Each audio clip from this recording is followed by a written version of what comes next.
Hi, I'm Mike Siegel.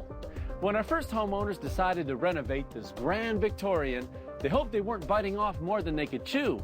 But they had no idea just what they'd bitten into until a secret compartment turned up.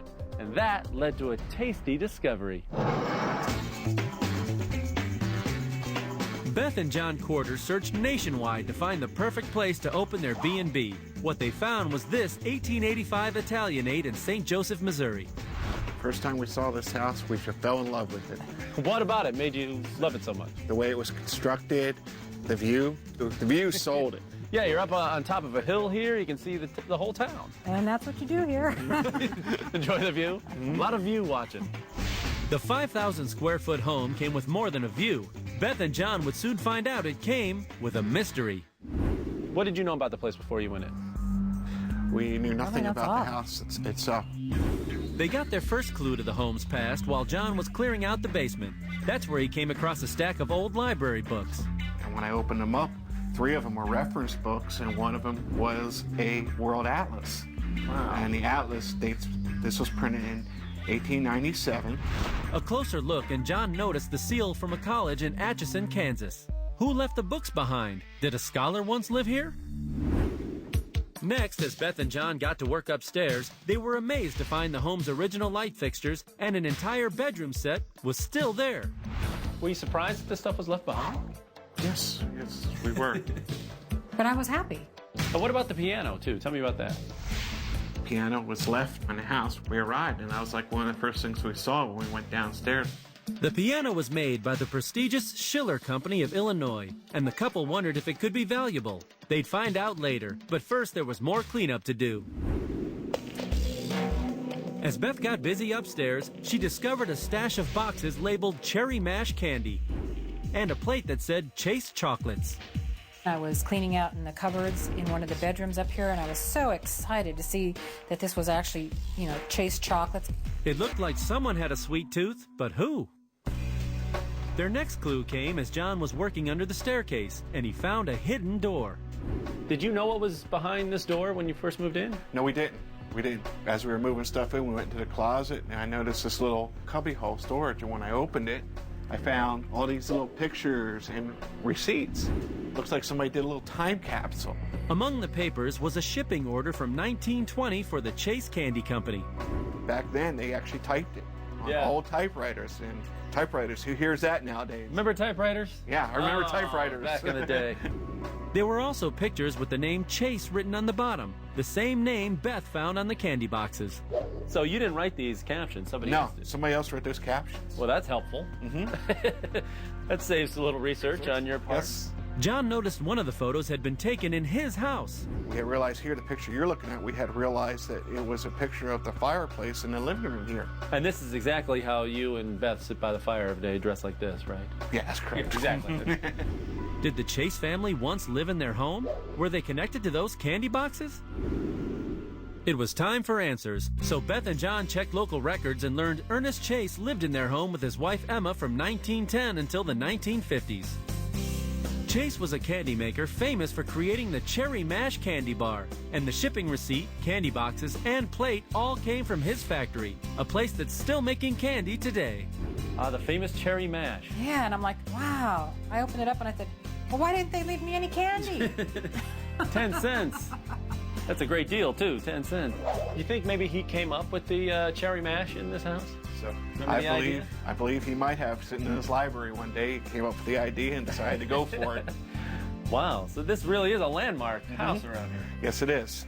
Oh, that's great. Chase's success allowed him to furnish the home with all the best, including that fancy piano. But that still didn't explain the books John found in the basement. We learned later on that the upstairs of the house was actually rented out. So some students came in and they probably left their books behind. Wow, this is a great find. Obviously, he's way overdue. Today, Beth and John are thrilled to have learned their home sweet home has a history to match. I was just really excited to find something of the Chase family and something that was history of the Chase Candy Company that is still made here in St. Joe now. And so I was just really excited to find something from that era. You got like a little Chase museum here. Now the Corters can't help wondering if all the fancy furnishings old Mr. Chase left behind could be valuable. And they're about to find out. Hi, I'm Sherry. Sherry, nice to meet you. I'm Beth. Because we invited appraiser Sherry Elliott over to check it all out, starting with the bedroom furniture. Nice Empire sleigh bed. Are the quarters in for a big surprise? Will their antique light fixtures add up to a high price tag? 6. Wow, there's 6. Will the piano they found hit a high note with Sherry? Ooh, a Schiller. That's good news. They'll have to wait until our expert's done investigating to find out. Just ahead. Hungry. When John and Beth Quarter renovated this stately mansion, they were thrilled to discover it was filled with antiques and fixtures that they suspect could be worth a pretty penny. But are they? Well, they're about to find out as our expert drops by to tell them what it's all worth. When Beth and John Quarter moved into their 1885 Italianate-style home in St. Joseph, Missouri, they got a sweet surprise. They learned the 5,000-square-foot home had been owned by a famous candy manufacturer, whose popular treats are still being made today. A cherry nougat. Cherry nougat. That's good. Can I have some? Jerome here. Everybody, let's enjoy one. And they were even more thrilled to discover all the fancy furnishings the Candy Baron left behind. Were you surprised that this stuff was left behind? Yes, we were. But I was happy. Oh, I bet.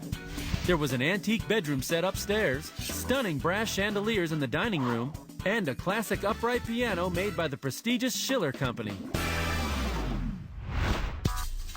Now the couple can't help wondering what all their antiques could be worth, and they're about to find out. Hi, I'm Sherry. Sherry, nice to meet you. I'm Beth. Because we've invited appraiser Sherry Elliott over to take a look, beginning with the bedroom set.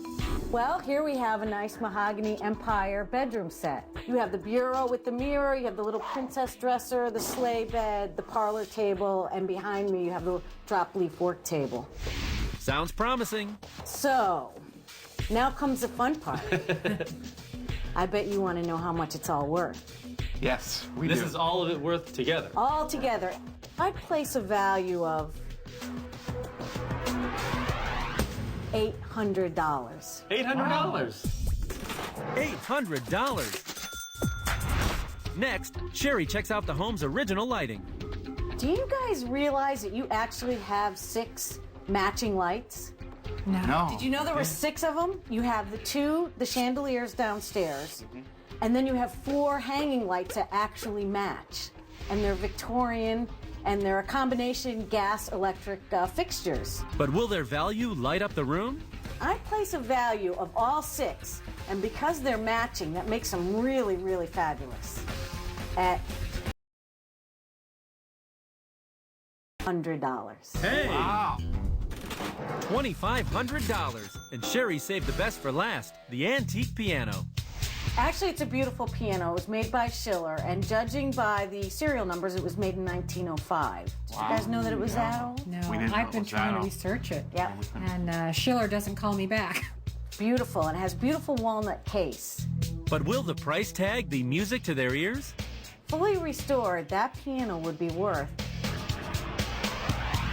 $5,000. Wow. $5,000? $5,000.